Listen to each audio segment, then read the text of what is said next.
कर्म भी। भगवान की कथा श्री सूत जी महाराज ने कहते हैं श्रवण कराई है। शौनक आदि 88,000 ऋषियों को ऋषि एकत्रित हुए हैं। कहा नैमिषारण्य तीर्थ में एकत्रित हुए। क्यों एकत्रित हुए? कहते एकदा नैमिषारण्य ऋषि है शौनक आदि है। क्यों एकत्रित हुए? कहते संसार के जो कष्ट है, कष्टों को दूर करने के लिए 88,000 ऋषि मुनि एकत्रित हुए हैं। विचार कर रहे हैं कि जब कलयुग अपनी चरम सीमा पे होगा, कलयुग जैसे जैसे बढ़ता जाएगा वैसे वैसे पापाचार, अनाचार, दुराचार बढ़ते रहेगा। होगा इसका परिणाम क्या? इसका परिणाम जीवन में दुख होगा। व्यक्ति कभी सुखी नहीं होगा। क्यों? क्योंकि दृष्टि उस ओर होगी जो नहीं है। और कथा यही सिखाती है जो नहीं है वहां दृष्टि न हो। दृष्टि कहाँ हो व्यक्ति की? कहते हैं जो भगवान ने दिया है उस ओर दृष्टि हो। और तब जीवन से हृदय से धन्यवाद का भाव निकलेगा कि हे प्रभु आपकी कृपा से सब कुछ है, आनंद है जीवन में। कथा प्रारंभ हुई। ऋषि ने जब चिंतन किया, भविष्य दृष्टा है ऋषि, भविष्य का दर्शन करने के बाद ऋषियों ने देखा कि सारा जीव दुखी है, कोई सुखी नहीं मिला, सारा संसार दुखी है। जैसे पच्यन्ते पाप कर्म भी, अपने पाप कर्म के कारण, जीवन में यही पाप कर्म है, हरि विमुख होना ही पाप है। भगवान से विमुख होने के कारण जीव पापी बनता जा रहा है। जीवन में अपने आप बुराई आने लगती है। जब हम भगवान से जितने दूर होते हैं उतने उतने जीवन में बुराई अपने आप आती है। किसी को आमंत्रण देना नहीं होता और बुराई आने के कारण पाप बढ़ने लगता है और पाप बढ़ने के कारण जीवन में दुख मिलता है। तो करना क्या है? हृदय से हरि का बना जाए, हृदय से भगवान का दास बना जाए, दासो हम का भाव आ जाए कि हे भगवान हम आपके दास हैं। ये हृदय में ये भाव दृढ़ होने लगे, भगवान की कथा प्रारंभ हो जाती है। अब ऋषियों ने चिंतन किया। क्या चिंतन किया? घोर कलयुग है, सभी दुखी होंगे, तो केनोपायेन चैतेषां दुख नाशो भवे ध्रुव। कैसे दुख दूर होगा? कैसे दुख? कहते ध्रुव, हमेशा के लिए दुख चला जाए। टेम्पररी इलाज नहीं, परमानेंट कोई इलाज हो जिससे सुख मिले। और आपस में चिंतन कर रहे हैं, विचार कर रहे हैं ऋषि में। कोई उपाय नहीं मिला तो गुरुजी के पास गए। कौन गुरुजी? श्री सूत जी महाराज। सूत जी महाराज के पास गए और जाकर के दंडवत प्रणाम किया। हमारी परंपरा। सूत जी महाराज को प्रणाम करके, नमस्कार करके कहा कि प्रभु कैसे दुख दूर होगा? क्या कभी कलयुग के जीव सुखी हो पाएंगे? तो सूत जी महाराज ने कहा भैया देखो, सुख तब मिलेगा जब जीव भगवानमुखी होगा, भगवान की ओर अपना मुख रखे, मतलब हमेशा ध्यान भगवान के चरणों में लगा रहे। कहते हैं जो कल्याण चाहता है, संत कहते हैं दो बात हमेशा स्मरण रहे। दो बातन को भूल मत, जो चाहे कल्याण नारायण, एक मृत्यु को दूजे श्री भगवान। एक मृत्यु याद रहे कि शरीर छूटेगा और हम भगवान के पास जाएं, ऐसे कर्म करते चले। तो दोनों याद रहे, एक तो मृत्यु याद रहे, एक भगवान याद रहे, तब जीव सुखी हो जाएगा। क्योंकि किसी से कोई आशा नहीं, और हमेशा आशा किसे? आशा एक राम जी से, और दूसरी आशा छोड़ दे, दूसरी आशा रहेगी नहीं, केवल एक आशा, भगवान की आशा। और प्राप्ति का क्या कहते? प्राप्त किसे करना? तो भगवान को प्राप्त। अब ऋषि एकदम आनंद में है, पूछ रहे हैं महाराज क्या किया जाए? कोई सरल उपाय है? भगवान को स्मरण करने का सरल उपाय क्या है? कहा भैया सत्यनारायण व्रत ही सरल है, इसी विधा भगवान की सेवा हो जाती है। भगवान की कथा के माध्यम से जो मन है भगवान में लगने लगता है।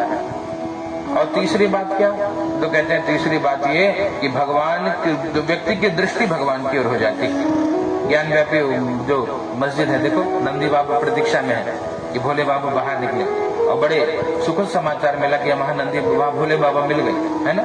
कितने हृदय में अनुभूति। तो हमेशा आप जब मंदिर में जाइए तो नंदी हमेशा भगवान की ओर मुख करके बैठे रहते हैं, है ना? क्यों? नंदी कौन? तो कहते हैं नंदी धर्म है भैया, है ना? और धर्म किस ओर हो? तो भगवान की ओर, यही धर्म है। कुछ आजकल ऐसे ऐसे बाबा आ जाते हैं, बोलते नहीं भगवान भगवान कुछ नहीं करना, हमारा फोटो रखो, हमारा जप करो, हमारी माला पहनो। तो ये धर्म नहीं है। धर्म क्या? धर्म वही जो भगवान की ओर दिखाई पड़े। इसलिए नंदी बाहर बैठे थे। आप किसी भी शिव मंदिर में जाइए, नंदी बाबा और एक पैर मोड़ करके बैठे हैं, हमेशा शिव जी का दर्शन कर रहे हैं। तो नंदी धर्म का प्रतीक है। धर्म कैसा हो? तो कहते हैं धर्म हमेशा भगवान की ओर मुख होना चाहिए। वही धर्म है जो भगवान की ओर ले जाएगा। इसलिए मंदिर के बाहर नंदी है। तो मंदिर में जाकर के कुछ प्रेरणा भी लेनी होती है। मंदिर में हम जाते हैं, भगवान को देखते हैं, दर्शन करते हैं, है ना। और दर्शन कैसे करिए? भगवान का स्वरूप देखिए, और देखने के बाद लोग, आपने देखा होगा कई बार लोग आंख बंद कर लेते हैं, है ना। आंख बंद कर ले। क्यों आंख बंद करना भैया? तो ये दर्शन की ये विधा है। आप जाइए, जी भर के अपने ठाकुर को निहारिए, अपने इष्ट को निहारिए, जो आपको प्रिय लगते हैं। आंख से देखा और बंद करके हृदय में ला लिया, यहाँ देखना शुरू किया। वो जो बाहर है ना, वो अंदर बैठ जाए, और यही तब जीवन सफल हो जाए, है ना। ये दर्शन की विधा है। तो कथा प्रारंभ है।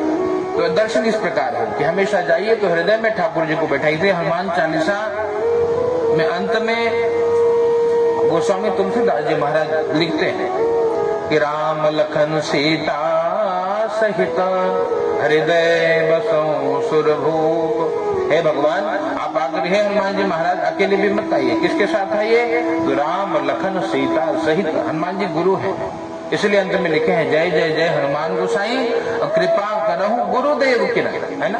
अब हनुमान जी जैसा अगर गुरु मिल जाए तो भगवान तो दूर नहीं है। फिर भी भगवान तो राम दुआरे तुम रखवारे, होत न आज्ञा बिनु पैसारे। पैसारे मतलब एंट्री कब मिलेगी? जब आज्ञा देंगे हनुमान जी कि जाओ भैया मिल लो।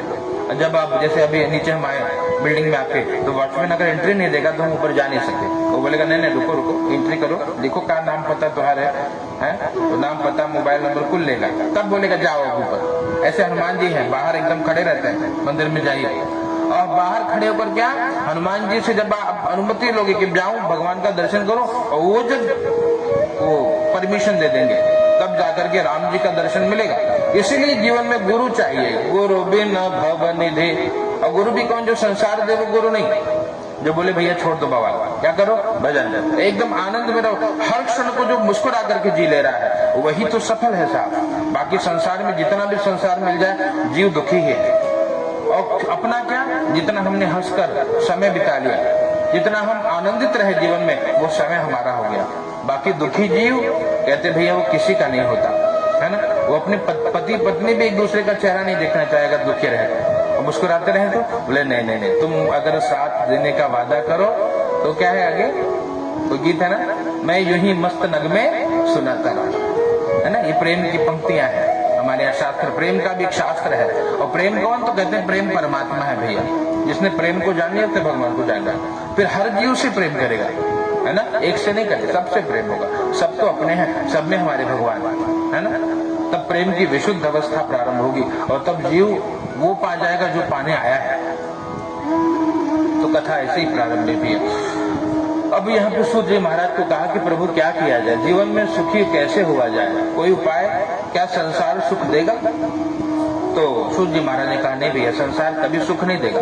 संसार में तो तृष्णाएं बढ़ती जाएंगी। आप साइकिल से यात्रा करो तो मन करे नहीं नहीं, एक छोटी सी बाइक मिल जाती, भगवान इतनी दे दो, वो मिल जाए। बोले नहीं नहीं भगवान अभी अधूरा है, थोड़ी फैमिली बड़ी हो रही है, छोटी सी कार दिला दोगे बस, धन्यवाद। छोटी सी कार आ जाएगी 4 सीटर। बोले नहीं नहीं 4-5 सीटर में न चले भगवान, अभी थोड़ी लग्जरी होना चाहिए, एसी उसी रहे, आनंद रहे, छोटी कार बनवा लो भगवान, वो भी दे दे। बोले नहीं नहीं नहीं, अब मर्सिडीज होनी चाहिए। यात्रा तो भैया ऐसी शुरू होती है, मर्सिडीज से लंडौनी की यात्रा शुरू है, समाप्त होती नहीं है। छोटी कोठी से लेकर के 10 बाई 10 से लेकर के वो बड़ा महल भी बन जाए तो भी जीव तृप्त नहीं होता। फिर कहता है महल एक जगह नहीं होना चाहिए, गांव में भी सेम ऐसे ही चाहिए भगवान, एक बार कृपा करो भगवान, है। और गांव में भी महल हो जाए तो बोले नहीं हर स्टेट में एक महल होना चाहिए, हम जाएंगे तो रुकेंगे किधर। तो ये जीव की यात्रा, कभी जीव सुखी नहीं हो पाया। और कौन सुखी है? कहते वही जीव सुखी है जिसने भगवान का सहारा ले लिया, जिसने भगवान को अपना मान लिया। कथा संक्षेप में श्रवण करिए। अथ प्रथमोत्सव, तो पहले अध्याय की ये कथा कि जब सबको दुखी देखा, यहाँ पर नारद जी, एक तो सूर्य महाराज को पूछा ऋषियों ने कि प्रभु कैसे दुख दूर होगा? कहा भैया दुख कैसे दूर होगा कि एकदा नारदो योगी परानुग्रह कांक्षया पर्यटन विविधान लोकान, और मर्त्यलोकमुपागतो। तो नारद जी बड़े आनंद से, बड़े प्रेम से नारद जी अनेक लोगों में भ्रमण करने निकले। एक दिन नारद जी के मन में विचार आया कि चलो भैया जो दुखी जीव हैं उनको सुख दिया जाए, कोई तो सुखी मिल जाए। नारद जी सुख प्राप्त कराने के लिए अनेक लोगों में घूमने निकले, है ना। और अनेक लोगों में घूमने के बाद यहाँ मृत्यु लोक में, मृत्यु लोके जना सर्वे नाना क्लेश समन्विता। सभी लोक में सभी जीव सुखी, लेकिन मृत्यु लोक में सभी दुखी हैं, कोई सुखी नहीं मिला। जितने को देखा सब दुखी है। नारद जी ने कहा, सोचा कि भैया इनका दुख दूर करना चाहिए। साधु तो वही है जो दुख दूर करे। साधु कौन? कहते भैया जो परहित के लिए जीवन जीता है, अपने शरीर के माध्यम से जितना हो जगत का हित होता रहे, जगत के हित के भाव से कर्म करिए। अब बाकी हित होगा ना होगा ये तो राम जी की मर्जी है, वो जब चाहेंगे तब जाके कल्याण होगा। लेकिन अपना भाव क्या हो कि हमारे माध्यम से या हमारी ओर से किसी को कष्ट न पहुंचे, प्रयास ये हो। तो नारद जी अनेक लोगों में भ्रमण कर रहे हैं, मृत्यु लोक में दुखी देखा। नारद जी तुरंत भगवान के पास गए। तत्र श्री वैकुंठम तदागमत। वैकुंठ लोक में गए हैं श्री नारद जी। वैकुंठ लोक में जाने के बाद श्री नारद जी ने भगवान का दर्शन किया। और दर्शन किया, तत्र नारायणं देव शुक्ल वर्णम चतुर्भुजम शंख चक्र गदा पद्म वनमाला विभूषितम्। कैसे भगवान है? आप देखो भगवान का दर्शन करिए, है ना। क्या है भगवान? शंख लिया हाथ में, शंख चक्र गदा और पद्म और वनमाला। देखिए गले में एक माला है, वनमाला मतलब वन के पुष्पों से बनाई हुई माला, वनमाला। वनमाला विभूषितम। और तब देखा दृष्टवा तम देव देवेशम। और देखने के बाद क्या करना चाहिए? तो ये नारद जी सिखा रहे हैं कि देखिए ना, केवल कुछ स्तुति भी करिए। दृष्टवा तम देव देवेशम, और तब स्तोतुम समुप चक्र में, है ना। तब स्तुति करने लगे भगवान की, बहुत प्यारी स्तुति। नमो वां मनसातीत रूपायानंद शक्तये आदि मध्यांत हीयाय निर्गुणाय गुणात्मने सर्वेषां आदिभूताय भक्त्यानां आर्तिनाशने। भक्त्यानां आर्तिनाशने। क्या कहा? भगवान आप वाणी से, मन से परे स्वरूप वाले हो। आप निर्गुण निराकार भी हो और आप सगुण साकार भी हो, है ना। भगवान निर्गुण भी है और भगवान सगुण भी है। जिस रूप में भगवान का भजन किया जाए, भगवान उस रूप में है। तो इसलिए भगवान को कहीं विशेष ढूंढना नहीं है। कहते मुंह को कहाँ ढूंढे रे बंदे।